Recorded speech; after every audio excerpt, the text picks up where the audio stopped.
We are rolling here on a Tuesday live from YouTube. Thank you for making this program be part of your busy day wherever, however, with whoever you are listening with. Everything is appreciated. Please like, subscribe, share, comment, put the thumbs up, share with friends, watch with friends. Anything, everything is appreciated. We are seeing a conference fall. The Conference of Champions, Pac-12, is down to 4. It could be down to less. Pete Thamel, College Football Insider, tweeted and wrote on The Athletic saying that Stanford and Cal are jumping and wanting to jump to the ACC. That would leave just 2 teams in the Pac-12, and they're not great. Washington State and Oregon State, not exactly moneymakers. The Conference of Champions that used to play the Big Ten in the Rose Bowl with all the great tradition is now done. And you could see how quickly a conference could fall when you lose your 4 best teams that make all the revenue.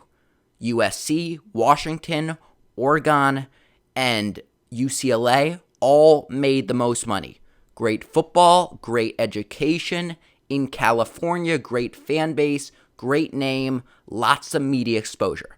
And it's hard when you lose your top 4 teams for the conference to remain, because the TV deals don't want to see Oregon State versus Washington State. They want to see UCLA versus USC, Washington versus Oregon, Washington versus USC. Once the top 4 teams go and the other 8 try to look for a contract with Apple TV, it's not as exciting for Apple TV. And think of it if Big Ten went to CBS and said, we want money, we have a great conference, but we did just lose Michigan, Ohio State, Penn State, Wisconsin. Think if the SEC went to ESPN and CBS and said, we want more money because college football is growing, college football is still alive and popular, we fill up the seats, but our conference did just lose Alabama, Florida, Georgia, and Auburn. That would be a problem. Listen, conferences are top-heavy. Every conference has 4 or 5 good teams. They have 3 or 4 terrible teams. Vanderbilt, terrible. Rutgers, Maryland, terrible. Pac-12, Washington State, Oregon State, terrible. Those are the last 2 remaining. And once you get down from the USC, UCLA in the Pac-12, what are we watching for? And a lot of people don't want to see this conference realignment. People don't want change, but in sports, change is inevitable. The center position used to back down, get rebounds. Now you have to run the floor, shoot the 3, and it calls for a lot of athletic ability. The quarterback position, the running back position, in the NFL. They made it harder to play defense, harder to hit the quarterback. The field is more wide open. They have 3, 4 wide receivers on the field. In baseball, the game's shorter. Stealing is easier. They want more offense. They want more action. In college football, conference realignment. USC, UCLA, Washington, they don't want to make the same money as Oregon State and Washington State. They are creating 2 great conferences in the SEC and the Big Ten. And this is better for college football because when I look at Labor Day weekend, it should be packed. Students coming to school for the first week, that means more revenue. People are excited for football. That's 2 weeks before the NFL games start. I look at the schedule and there's 2, maybe 3 games a usual college football casual would watch. I'm a big football fan and there's only 4 to 5 games to me. College football is a big game problem. Out of the 32, 35 games you get because there's 123 teams in the college football D1, you get 9, 10 games that are interesting, and only 4 or 5 of them are ranked because teams are so afraid of losing. Because when we had this 14 playoffs, if you lose once, you're in trouble. 2 times, you're out. If it's 12 teams, it's more money. It also means there's room for more mistakes. You could have 2 losses, and that means you'll get to see better games UCLA, Michigan, Ohio State, Washington, because teams could afford to lose one more time than they usually are. This is the Michael Batson Show, coming to you live from Chicago. The first story of the day, HBO's Hard Knocks premieres tonight, starring the New York Jets. The Jets didn't want it. Aaron Rodgers didn't want it. They're allowing limited access, and there are a lot of frowns when the camera crew came to that facility.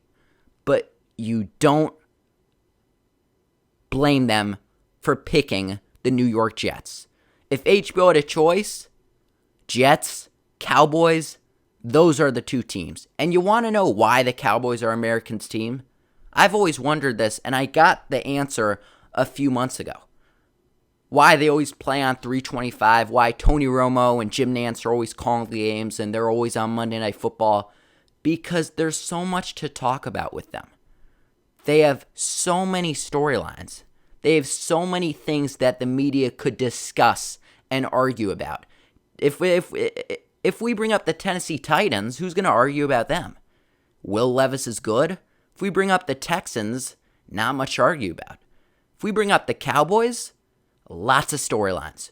Old, prickly owner, coach on the hot seat, QB who hasn't won a playoff game, a running back asking for more money, a cornerback who has beef with the QB, an offensive coordinator who's new. With the Jets, it's the same. Crazy old owner and Woody Johnson, a prickly QB coming to a new team, a bad and old offensive line, an offense coordinator who just failed at being a head coach and didn't last a season, a coach on the hot seat, a running back coming back from injury, and by the way, they're trying to sign Dalvin Cook. There are so many storylines because just like the Cowboys, it's must-see TV because there's so much to talk about. And I don't blame HBO, and no one should blame HBO for picking the Jets. Because this isn't just a blind competition where they just throw something at a piece of wall and say, we're heading to Detroit. No. Sports is based on money. Life is based on money. People watch it equals more money. If you say, do you want to watch Hard Knocks about the Texans or Hard Knocks about the Vikings, or you could watch Hard Knocks on the Cowboys or the Jets, 9 out of 10 people, unless you're a fan of those first two teams, would say the Cowboys and the Jets on an annual basis. Because they have so many storylines, and this year is no different. We'll take a break, be back in 30 seconds. The Michael Batson Show coming to you live from Chicago, rolling on a Tuesday.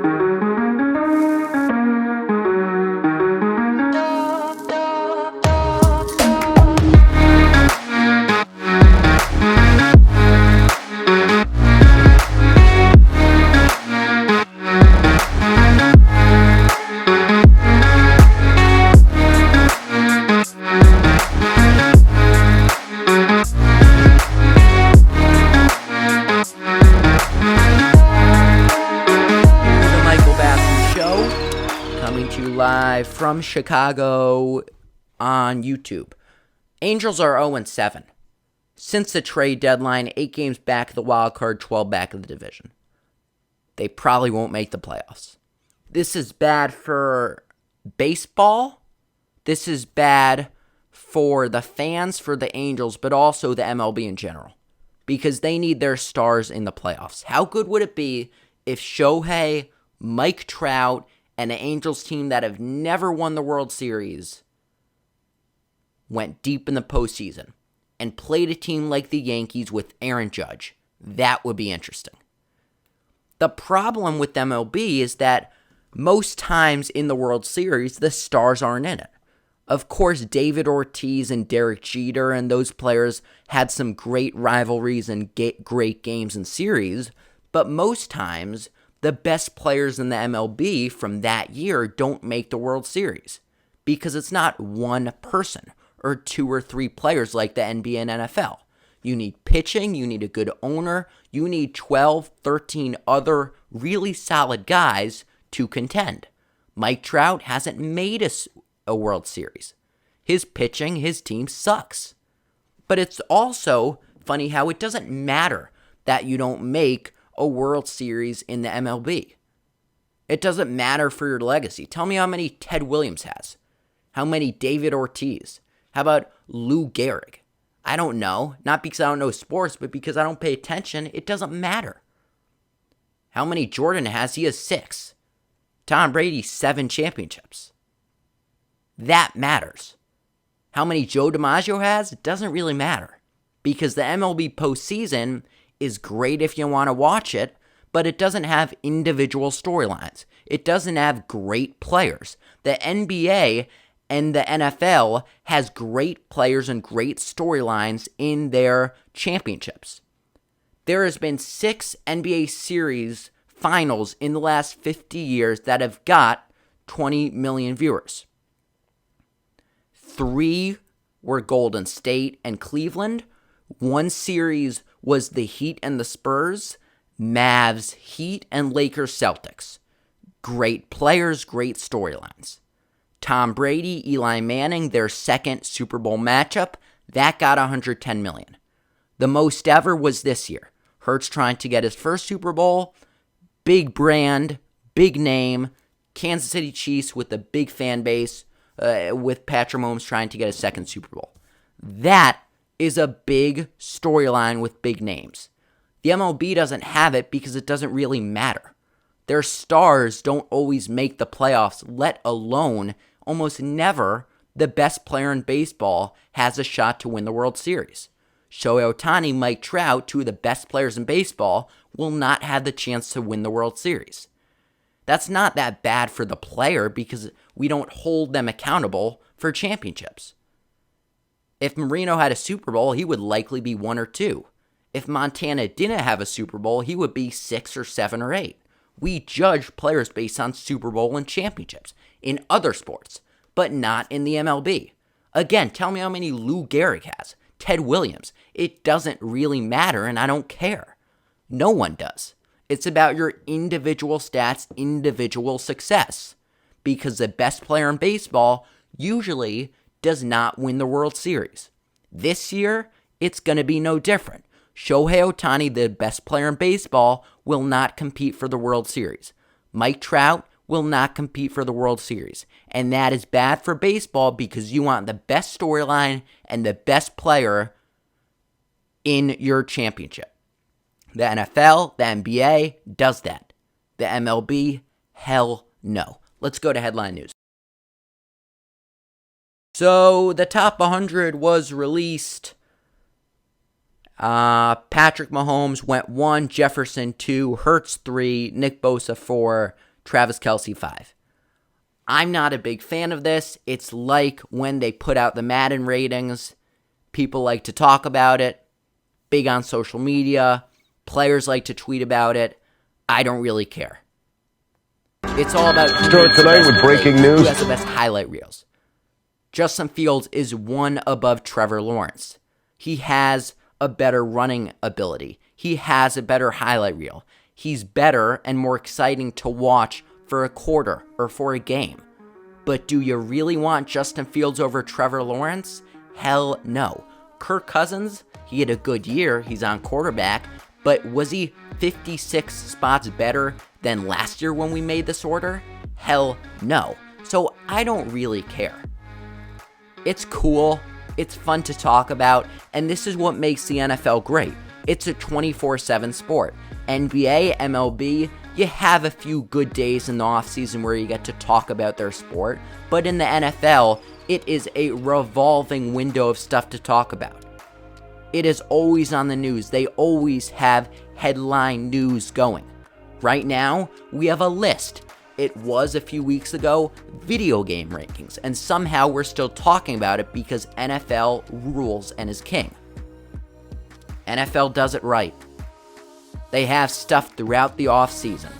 They keep it fresh, they keep it entertaining, and this list, although I don't really care about it, we're talking about it. Patrick Mahomes, Jefferson Hurts, Bosa, Kelce round out the top 5. What's storyline number 2? Well, Trevor Lawrence expected to play in preseason opener. Bryce Young, CJ Stroud, I heard Russell Wilson, all preparing to play in the preseason opener. I'm big on Trevor Lawrence. I think he's the fourth best quarterback in all of football. Burrow, Allen, Mahomes, you know the order there. Then I think it's Lawrence. You like Wilson, but then you say, would you want a young Lawrence or an old Wilson? You like Justin Herbert. Would you want Justin Herbert, hasn't won a playoff game, an injury issue, or Trevor Lawrence? Lamar Jackson or Trevor Lawrence? He is the fourth best quarterback in the NFL. He won 9 games and won a playoff game in his second year. And his first year with Doug Peterson. His first year with the new OC. His second year in Jacksonville, he won a playoff game and almost beat the Chiefs at Arrowhead Stadium if not for Chad Henne coming and stepping in for the injured Patrick Mahomes. Trevor Lawrence will be great this season. Doug Peterson and Trevor are one of the best quarterback QB combos in the league. Experience and talent. Some good wide receivers. A solid defense. And a pretty good offensive line. This team won 9 games. This team has momentum. And Trevor Lawrence will take another step this year after a fantastic second year. This is the Michael Batson Show. We'll see you later. Coming to you live tomorrow on a Wednesday. Like, subscribe, share. Thank you again.